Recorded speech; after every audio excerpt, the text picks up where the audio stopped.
5 வருஷத்துக்கு ஒரு தடவை உங்க கோபத்தை காட்டின ஆட்சி மாற்றம் வருது இல்ல, அப்பப்போ உங்க கோபத்தை காட்டி பாருங்க, அரசியல் மாற்றமே வரும். வீடியோவை பார்க்கறதுக்கு முன்னாடி இந்த வீடியோக்களை உங்களுடைய பெண் குழந்தைகள் இல்லைன்னா குழந்தைகள் யாருடனும் பார்க்க வேண்டாம். அதுபோக குடும்பத்தினரோட பார்க்க வேண்டாம். தர்ம சங்கடங்களை ஏற்படுத்தும்.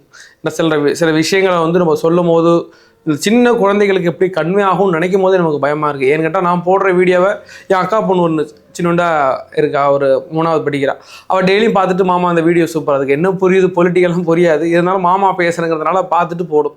இப்போ நான் சொல்கிற விஷயங்கள்லாம் அந்த குழந்தை எப்படி கன்மையாகும், எப்படி எடுத்துக்கணும்னு எனக்கு தெரியலை. அதனால் மேக்சிமம் குடும்பத்துடனும் தன்னுடைய குழந்தைகளோடும் இந்த வீடியோவை பார்க்கறத தவிர்த்துறது நல்லது. முன்கூட்டியே நான் சொல்லிடணும்ல. அதனால் தமிழகத்தில் கடந்த 5 ஆண்டுகளாக பெண்களுக்கு எதிரான பல குற்றங்கள் நடந்துக்கிட்டு இருக்குது அப்படிங்கிறத நம்ம சொல்லிக்கிட்டே இருக்கோம் நம்மளுடைய வீடியோக்குள்ள. அதுவும் இந்த கடந்த 2 மாதம் 3 மாதமாக ஓவராக இருக்கோ அப்படிங்கிற ஒரு பயம் வருது. அப்படி மட்டும் கிடையாது, இதற்கு முன்னாடி அப்படி தான் இருந்துச்சு. மீடியாக்கள் அதை ஃபோக்கஸ் பண்ணவே விடலை, ஃபோக்கஸ் பண்ண மாட்டாங்க. ஏன்னு கேட்டால் அவங்களுக்கு ஒரு வேறு மாதிரியான அழுத்தங்கள் இருந்துக்கிட்டே இருந்துச்சு. இப்போயும் ரொம்ப ஃபோக்கஸ் பண்ணி இதை கொண்டு வராங்க, வெளியில் கொண்டு வராங்க அப்படின்னு நீங்கள் கேட்டிங்கன்னா, இது எலெக்ஷன் டைம், அதனால் அவங்களுக்கு கொஞ்சம் ஃப்ரீ கிடைக்கும். ஏன்ட்டா இந்த நேரத்தில் இதெல்லாம் கொண்டு சேர்த்தா தான் அவங்களுக்கு வேரியபிளாக இருக்கும். அப்படிங்கிறதுனால தான் எல்லா எலெக்ஷன் போது இது நடந்துக்கிட்டே இருக்கு. இன்னைக்கு சென்னையில் திமுக வழக்கறிஞர் செயலாளராக இருக்கக்கூடிய பரத் அப்படின்ற ஒரு இளைஞர் 13 வயசு சிறுமிக்கு பாலியல் வன்புணர்வு தொந்தரவு கொடுத்தார் அப்படிங்கிற போக்சோ சட்டத்தில் கைது செய்யப்பட்டிருக்காரு. ஒரு திமுகவுடைய ஒரு ஊப்பின்னு வச்சுக்கிட்டுங்களேன். அதில் வர நியூஸ்லாம் ரொம்ப ஹார்டாக இருக்குது, மனசு ஏற்றிக்க மாட்டேங்குது. அதெல்லாம் நினச்சி பார்த்தாலே நமக்கு கொடுமையாக இருக்குது. அந்த பொண்ணு 8 வயசுலேருந்து அந்த பையன் சித்தப்பா மாறதான் அந்த பையனுக்கு அவன் அபியூஸ் பண்ணிகிட்டே இருந்திருக்கான், யாருக்குமே தெரியாது. இன்னைக்கு ஒரு இஷ்யூ ஆகிட்டு அந்த பெண் குழந்தை உடம்புல ஏதோ சில மாற்றங்கள் இருக்குன்னு தெரிஞ்சதுனால இதை கேட்டு இன்னைக்கு இந்த அளவுக்கு பிரச்சனையாக இருக்குது. இதே மாதிரி தமிழ்நாட்டில் மீடியாவில் வராமல் எத்தனை வழக்குகள் இருக்குன்னு யோசிக்கும் போதே கொலை நடுங்குது. இந்த உலகத்தில் ஒரு பெண்ணாக பிறந்து எவ்வளோ பிரச்சனைகளை மீண்டு எல்லாம் வராங்க. ஒவ்வொரு நாளும் அவங்களுக்கு பிரச்சனை. அதெல்லாம் தாண்டி இங்கே வாழ்கிறதே பிரச்சனை. ஒரு பாதுகாப்பாக ஒரு பெண் குழந்தை போயிட்டு வரதே பிரச்சனைங்கும் போது நம்ம சரியான உலகத்தில் இல்லையோ, நம்ம வெறும் அரசை மட்டும் குறை சொல்கிறோமா, தனி மனித ஒழுக்கத்தில் நம்ம சரியாக இருக்கிறோமாங்கிறதெல்லாம் நமக்கு அது எப்படி யோசிக்கிறதுன்னு எனக்கு தெரில. இருந்த போதிலும் இந்த பண்டைய காலம் தொட்டு பல ஆண்டுகளாகவே மனிதன் இப்படி தான் வாழ்ந்துட்டு வந்திருக்கணும். பல சட்டத்திட்டங்கள் மூலமாக கடவுள் இருக்கிறார், கர்மா இருக்குது, சாமி ஒன்று கண்ணை குத்தோன்னு பயமுறுத்தி அப்படியே ஒரு மனிதன் ஒழுக்கத்தில் வந்துட்டான் இன்னைக்குன்னு வச்சுங்களேன். இந்த காலகட்டத்திலையும் இவ்வளவு மோசமாக நடந்துகிட்டு இருக்குன்னா அதை தடுக்கிறதுக்கு ஒரு அரசு, அதுக்கு தான் அரசுன்னு ஒன்று வச்சு பல இடங்களில் இது பெரும் மாதிரியான செயல்படுத்திக்கிட்டு இருக்காங்க. இன்றைக்கி நான் சொல்லியிருக்கேன் ஏற்கனவே, சவுதி அரேபியா, கல்ஃப் கண்ட்ரியில் எல்லாமே 0% பெண்களுக்கு எதிரான குற்றங்கள் 0%. அந்த அளவுக்கு இம்பார்ட்டன்ஸ் கொடுக்குறாங்க. இந்தியாவில் அந்த இம்பார்ட்டன்ஸ் ஏன் கொடுக்க மாட்டாங்க? சொல்லப்போனால் தமிழகம் மாதிரியான இடங்களில் ஏன் அந்த இம்பார்ட்டன்ஸ் கொடுக்க மாட்டாங்கன்னு எனக்கு சரியாக தெரில. அது ஒவ்வொரு நாலு நியூஸ் கேட்கும் போது நமக்கு மன வருத்தமாக இருக்குது. அது போக இன்னும் பல வழக்குகள் அப்படியே இருக்குது. அதெல்லாம் இன்னும் உங்கள் மத்தியில் கொண்டு சேர்க்க இந்த மீடியா தவறி இருக்குது. எங்களால் முடிஞ்ச அளவுக்கு உங்களை கொண்டு சேர்க்கணும்.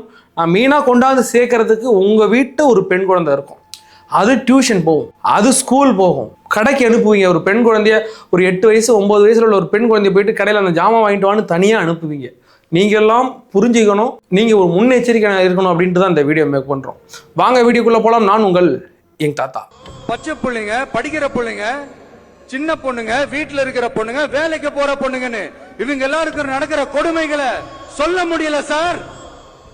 நீங்க ஒழுங்கா ஆட்சி நடத்திருந்தீங்கன்னா பெண்கள் பாதுகாப்பு ஒழுங்கா இருந்திருக்கும், சட்டம் ஒழுங்கு சரியா இருந்திருக்கும்.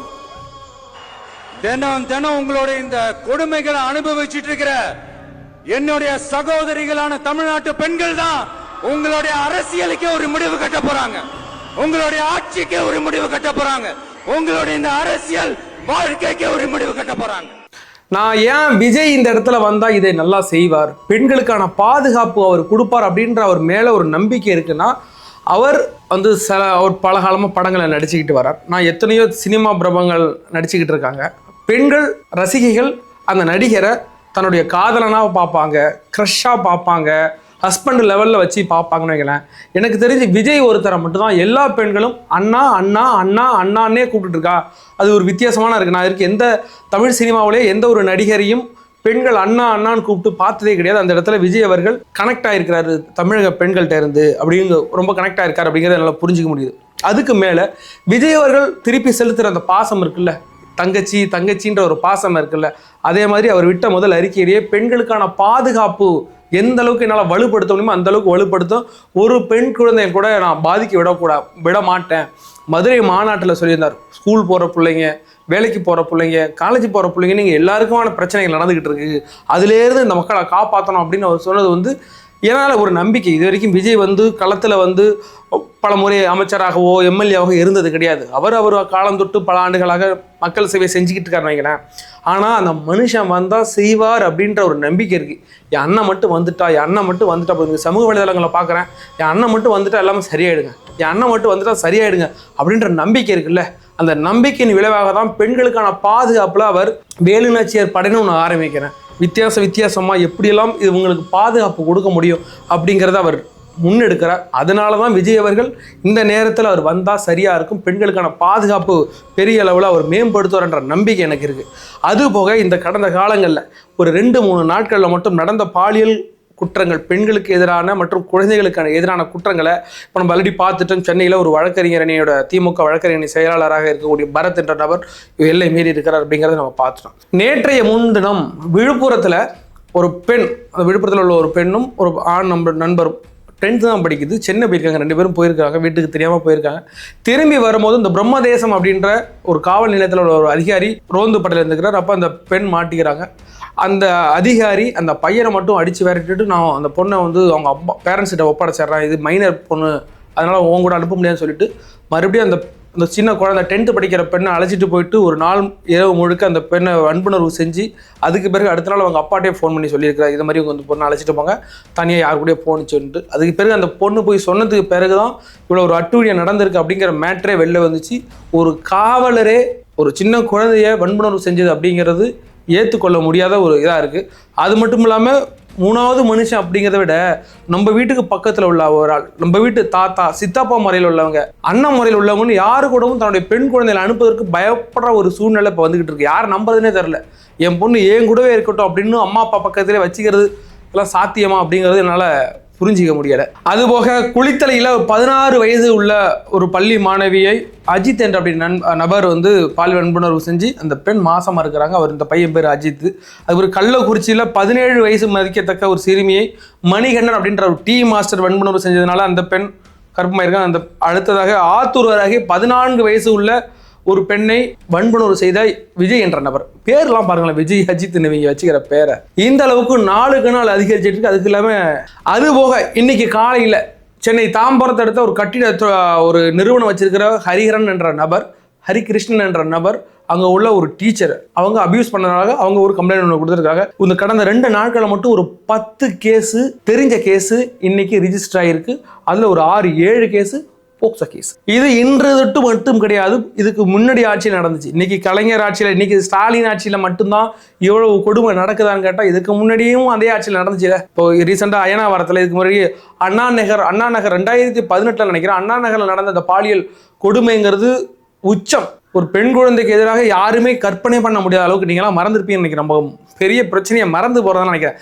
2018 17 வயசு மதிக்கத்தக்க ஒரு குழந்தைய வந்து அவங்களுக்கு வாய் பேச வராது, ஒரு கை வந்து மாற்றுத்திறனாளியாக இருப்பாங்க, மன வளர்ச்சியை குன்றிய பெண், ஒரு அடுக்குமாடி குடியிருப்பில் இருக்கிறாங்க. அங்கே கீழே வேலை செய்கிற அந்த லிஃப்ட் மேன்லேருந்து, செக்யூரிட்டிலேருந்து, அந்த பிளம்பரு, தண்ணி போட வரவன்ட்டு மொத்தம் ஒரு 17 பேர் அந்த குழந்தைய மயக்க மருந்து பயன்படுத்தி அந்த பெண்ணை நாசமாக்கினாங்க அப்படிங்கிற விஷயம் நமக்கு தெரிஞ்சது.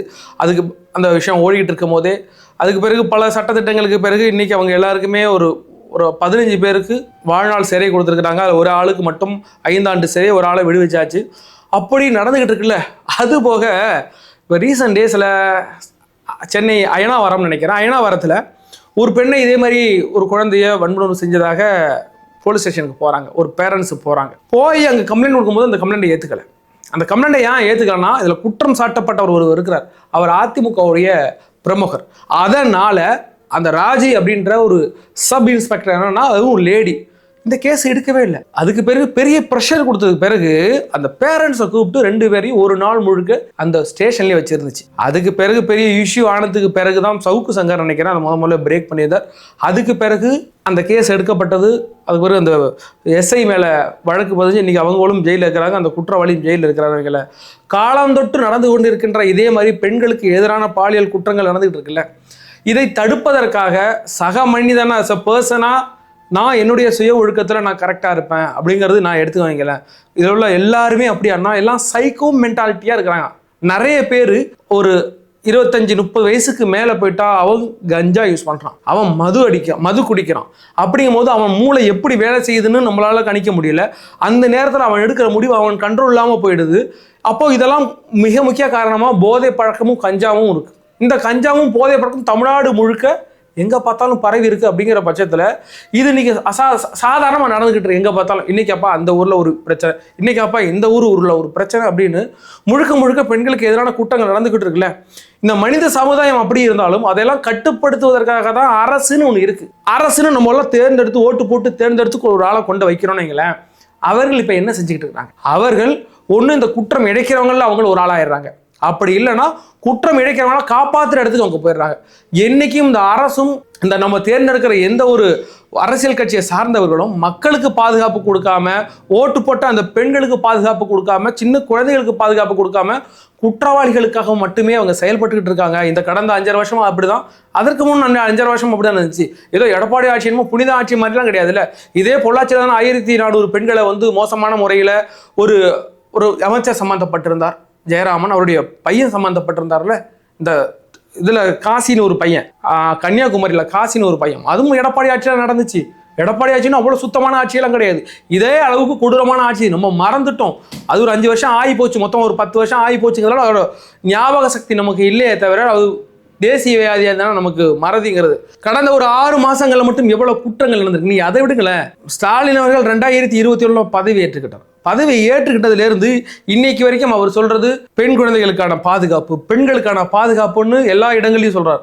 எங்காவது ஒரு பிரச்சனை நடந்தா என்னுடைய கரங்களை, இரும்பு கரங்களை நான் பயன்படுத்துவேன், நான் ஒரு சர்வாதிகாரியா மாறிடுவேன் அப்படின்னு வெறும் கேமராவை பார்த்து டயலாக் பேசுற ஒரு இடத்துல மட்டும்தான் ஸ்டாலின் அவர்கள் இருக்கிறார். பல இடங்கள்ல குற்றம் இழைக்கப்படுவோர் திமுக சார்ந்தவராக இருக்கிறார். அவங்க மேல கேஸ் போடுறதுக்கு பயப்படுறாங்க.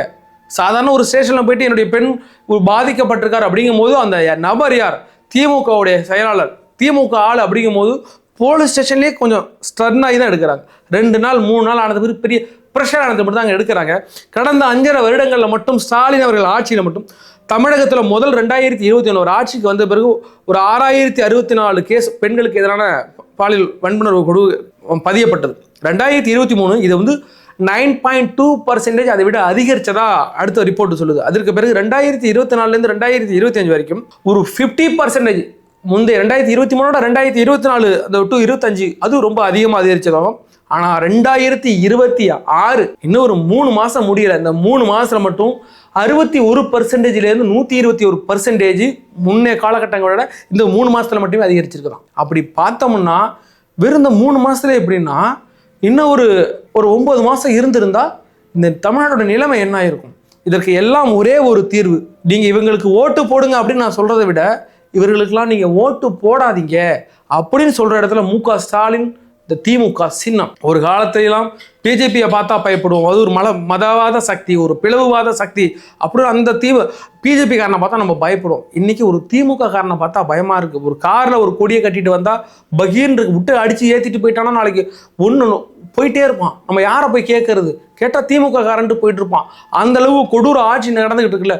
பெண்களுக்கு பாதுகாப்பு இல்லாத இந்த ஆட்சியை ஒழித்து கட்ட வேண்டும். ஒவ்வொரு குழந்தைகளை பெற்ற பெற்றோர்களும் இதை உங்களோட வட்டாரங்களில் சொல்லுங்க. அதாவது பெண் குழந்தைகளை பெற்றாலே இப்போ சாவங்கிற நிலைமைக்கு ஆகி போச்சு. இந்த 2021 2026 ஆட்சியை பார்த்துட்டு அந்த மனநிலையில் நம்ம போயிட்டோம். ஆக மொத்தத்தில் இந்த திமுக ஆட்சியை ஒழிப்பதை தவிர வேற ஒண்ணுமே இதுக்கு தீர்வு ஆகாது. விஜய் அவர்கள் வரட்டும், அவர் மேல ஒரு நம்பிக்கை இருக்கு. தன்னுடைய தங்கச்சியா தன்னுடைய அந்த ரசிகைகளை பார்க்கறாரு, தமிழ்நாட்டு மக்களோட பெண்களை பார்க்கறாரு, சின்ன சின்ன குழந்தைகளை பார்க்கறாரு. அப்படிங்கிற பட்சத்துல விஜய் அவர்கள் வந்தா இதெல்லாம் நடக்கின்ற நம்பிக்கை இருக்கு. அதனால 2026 மக்களாகிய நீங்கள் தான் தேர்ந்தெடுக்கணும். உங்க வீட்டில் ஒரு பெண் குழந்தைகள் இருப்பான், உங்க வீட்டில் நீங்க இருக்கிறீங்க, நீங்க நல்லபடியா இருக்கணும். எவனாச்சும் குத்தி கொண்டு போட்டு போறதுக்கு கூட வாய்ப்பு இருக்கு இன்னைக்கு நடக்கிற சூழ்நிலை. அதனால தமிழக மக்களாகிய நீங்கள் இந்த அவலங்கள்லாம் பார்த்துக்கிட்டு இருக்கிறீங்க. கடந்த 5 ஆண்டுகளாக நடந்துகிட்டு இருக்கு. அதுக்கு முன்னாண்டுகள் இப்போ பார்த்துக்கிட்டு இருந்தீங்களே. மக்களாகிய நீங்கள் பார்த்து கொண்டே இருக்கிறீர்கள். சிந்தித்து வாக்களிங்கள்.